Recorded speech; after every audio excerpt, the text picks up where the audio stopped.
Assalamualaikum. Jangan bilang assalamualaikum kepada saya non-muslim. Gini, kakaknya itu terlalu fokus sama kesalahan orang muslim. Mending ya bagiku agamaku, bagimu agamamu. Udah toleransi bang, gak usah fokus sama kesalahan orang muslim. Jadi Anda sudah mengakui bahwa Islam salah? Kenapa? Jadi Dian sudah mengakui bahwa Islam salah? Enggak mengakui. Tadi katanya fokus kesalahan. Kalau kamu fokus aja sama ketentuan agamamu, nggak usah fokus ketentuan sama agama saya. Oh, gitu. Kamu terlalu fokus sama ketentuan agama Islam. Kenapa kamu bahas muslim terus? Baik. Gak bahas agamamu sendiri. Kalau fokus berdakwah, fokus agamamu sendiri. Oke, coba bisa baca ini? Kenapa itu? Coba baca dulu. Apa ini bacanya? Benarkah Bible dipalsukan? Apa itu? Siapa yang bikin acara ini? Nggak tahu, itu oknum ya, itu oknum. Oknum. Seperti Anda menjelekan agama ya. Intinya saya tidak. Intinya pernah dengar? Oke, sebentar. Ya. Bagiku agamaku, bagimu agamamu. Baik, saya jawab. Sudah bisa saya jawab? Sudah bisa saya jawab? Apa? Oke. Pernah dengar Abdul Somad membahas-bahas Bible? Enggak pernah. Enggak pernah dengar. Setiap muslim juga punya panutannya masing-masing ya. Oke, pernah dengar Ustadz Adi Hidayat membahas-bahas Bible? Enggak pernah. Enggak pernah dengar. Tahu Zakir Naik? Zakir Naik tahu? Enggak tahu. Enggak tahu juga. Jadi saya mau pesan begini.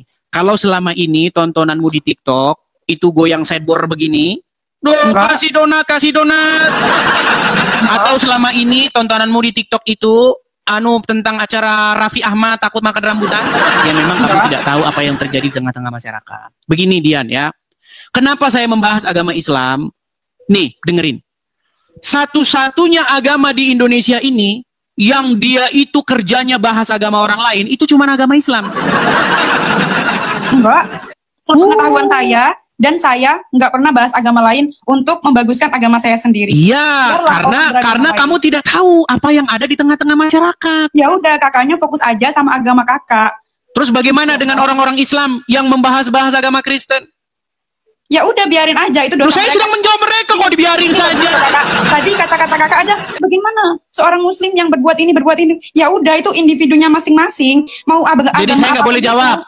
Dibiarin aja begitu, nggak boleh dijawab, biarin saja begitu. Kalau katanya seperti itu, ya sudah, memang pribadinya saja. Jadi ketika Abdul Somad mengatakan bahwasanya di dalam salib itu ada jin kafir, berarti orang Kristen diam saja begitu. Itu oknum kakak, udah biarin aja yang ya sudah, saya sedang menjawab oknum-oknum itu. Saya sedang menjawab oknum-oknum itu. Agama masing-masing, udah. Bagiku agamaku, bagimu agamamu, nggak usah bahas-bahas agamaku. Anda tidak tahu, nggak ada istilah bagimu agamamu. Coba nih, Anda tahu apa tujuan Muhammad datang ke dunia ini? Rukun Islam ya, rukun Islam sih. Pancasila yang pertama aja, ketuhanan yang Maha Esa, semuanya punya Tuhan masing-masing. Tolong Anda jangan lari ya. Tolong nanti Dian, seketika saya tunjukkan ayat ini, Anda jangan lari ya. Nih, saya tunjukkan ayat ini, tolong jangan lari. Baik. Lari paling dikeluarkan.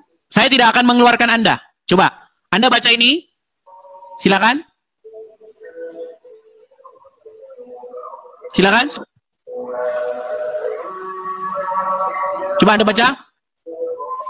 Ini di dalam Sunan Tirmizi nomor 2531. Apa kata Muhammad di sini, coba yuk. Rasulullah SAW bersabda, apa katanya? Coba. Saya diperintahkan untuk memerangi manusia hingga mereka mengucapkan tidak Tuhan yang berhak disembah selain Allah. Emang betul banget. Oke, Muhammad diperintahkan untuk memerangi manusia, betul? Betul. Betul. Terus kenapa tadi kamu bilang bagimu agamamu, bagiku agamaku? Apabila mereka mengucapkannya, maka mereka telah menghalangiku untuk menumpahkan darah dan merampas harta mereka. Betul? Semua orang punya pendirian masing-masing, agama masing-masing. Oh, sekarang jadi begini. Kemanusiaan masing-masing, Abang. Ya, aduh, Dian. Gimana, Dian? Cantik-cantik seperti kamu nih, cocoknya kamu ganti Tuhan. Loh, kamu nggak boleh Dian, gitu, toleransi. Dian, dengar ya, Dian, dengar. Kamu mengikuti Muhammad dan dia ada di dalam kubur, betul? Nggak mengikuti, itu sunnah bukan wajib. Berarti kamu bukan pengikut Muhammad? Itu hanya utusan Allah. Cocok lah, memang cocok Dian. Gini, tidak pantas. Gini Dian, cantik-cantik seperti kamu, memang nggak pantas mengikuti orang dalam kuburan, betul? Betul. Nggak mengikuti, sunnah. Dilakukan nggak apa-apa. Dian, sekarang saya tanya, Muhammad pemimpinmu nggak? Bukan, Allah. Tuhanku udah Allah. Pemimpinmu. Muhammad itu seseorang yang diutus oleh Allah Berarti saya pernah dengar lagu begini. Rumah saya itu dekat sama masjid. Kalau bulan puasa diputar lagu begini. Lagunya begini. Lagunya begini ya. Muhammad, Muhammad, Muhammad, Muhammad nabiku, Muhammad pemimpinku. Berarti lagunya salah itu ya? Iya, salah berarti. Salah. Oke, baik. Baik.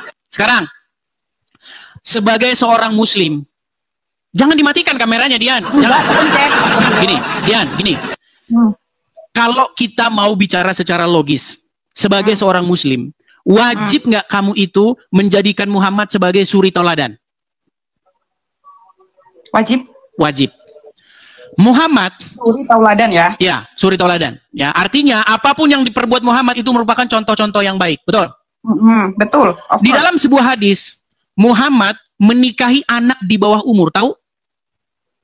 Nggak tahu. Tapi mungkin banyak ya. Mungkin itu nggak patut ditiru, Bang. Itu sunnah. Tapi katanya barusan tadi kamu bilang Muhammad itu suri tauladan yang patut ditiru. Ya, sekarang kamu bilang tidak patut ditiru. Keadaan Arab sama keadaan Indonesia kan berbeda tuh. Oke, sekarang saya tanya, betul tidak bahwasanya dia suri tauladan itu sepanjang zaman tidak memandang kondisi tertentu. Selalu yang dilakukan Muhammad itu baik, tidak pandang waktu, tidak pandang zaman, tidak pandang tempat. Setuju nggak? Kalau saya itu nggak setuju. Kalau saya kayak gitu itu ya Islam itu mengikuti zaman.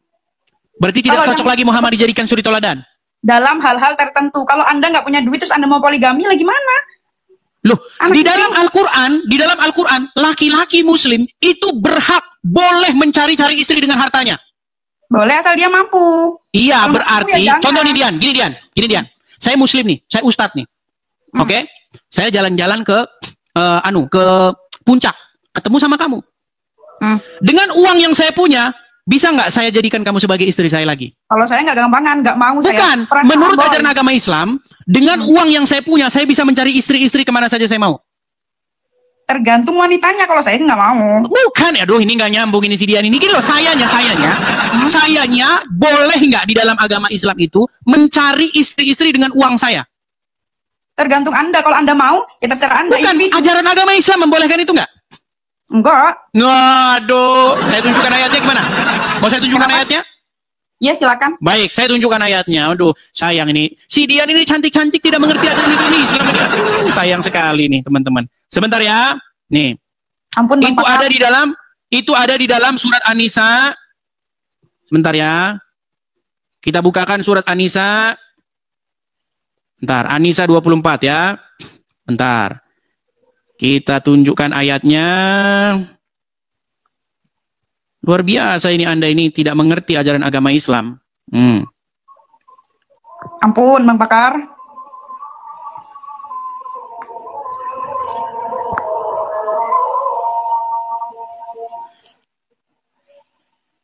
Kepencet. Sabar ya teman-teman ya.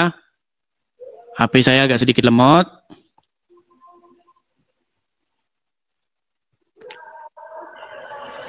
Sabar teman-teman ya. Jadi selama ini tidak pernah dengar itu ya? Enggak, gimana? Tidak pernah mendengar itu. Baik, kita bukakan surat An-Nisa ayat yang ke 24. Kita bukakan surat An-Nisa ayat ke 24. Saya tampilkan di sini, saya balikkan dulu layar saya ya. Nih ya suratnya An-Nisa ayat yang ke 24. Perhatikan. Dan diharamkan juga kamu mengawini wanita yang bersuami kecuali budak-budak yang kamu miliki. Oke? Sebagai ketetapannya atasmu. Dan dihalalkan bagi kamu selain yang demikian itu mencari istri-istri dengan hartamu untuk dikawini, bukan untuk berzina. Maka istri-istri yang telah kamu nikmati, maksudnya disetubuhi, di antara mereka berikanlah kepada mereka maharnya dengan sempurna sebagai suatu kewajiban. Dan tiadalah mengapa bagi kamu terhadap sesuatu yang telah kamu saling merelakannya sesudah menentukan mahar itu. Sesungguhnya Allah Maha mengetahui, Maha bijaksana. Perhatikan, fokusnya di sini nih, ya. Perhatikan ya.